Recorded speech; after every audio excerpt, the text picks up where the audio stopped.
Hello everyone! Welcome to my mini vlog series. So here, mag-DIY taog a frame na kanang from a broken mirror. So I decided na gamiton ako ang frame because intact pa man ang iyang frame and somehow nindot pa man pod. So magamit pa gid siya. Kanibitang bata di jud ka straight sa imong trabaho kay masige ni siya sinamok. Samok kaayo in a way na cute pod at the same time. Tagaan ako siya chance na makatakanta.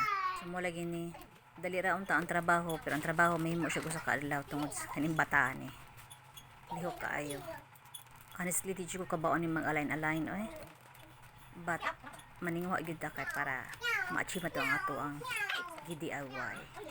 Mo jud ni akong pinaka weaknesses. Di ko ganan ning aligning kay di jud siya ma-align sa unsahon nako. So at this part actually I'm struggling na struggle na ni siya ma-align ba gid ni.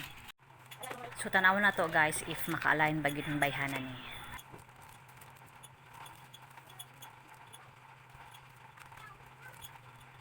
So ato na ni siyang gituwaran jud guys. Gitan-aw gyud sa isa ka kilid if ma-align ba gid siya be. Challenge is in. At this part nagamit na ta gunting kay murag naglisod ko og control sa blade kay wala man koy cutter. Igamit nimo sa blade kay mag wave siya so mo pa maglisod dag align nagwave ang ato ang blade so obviously wala gyud siya na align. Klaro na kaayo siya sa TV. So di lang kay every struggle na gyud tay win. O di ba? Murag na naman ako ka excited ani na part da. Medyo kita na nako ang iyang beauty.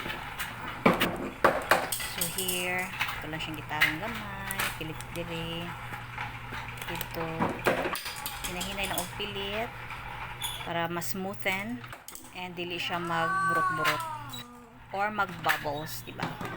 See guys, na naglabaw ng mga wall sticker. Ito siyang gimaniho guys. So muna ni ang finished product. Ako na gimaniho mga isig kakilid na wala mag-align. But overall, I'm so happy with the result. O, diba? Na ay kugi na ay resulta. So, mo ni ang mga picture na akong ipapilit ani na frame. I find this picture perfectly shot good. At the same time, kaning bata awa dyan kahumanan o pangulit sa kong trabaho. And I'm using the nano tape. It's very sticky. Same with the double-sided tape.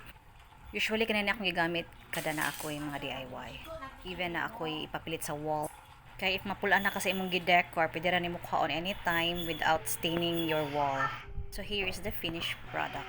The other side is from broken mirror, gihapon na siya na frame.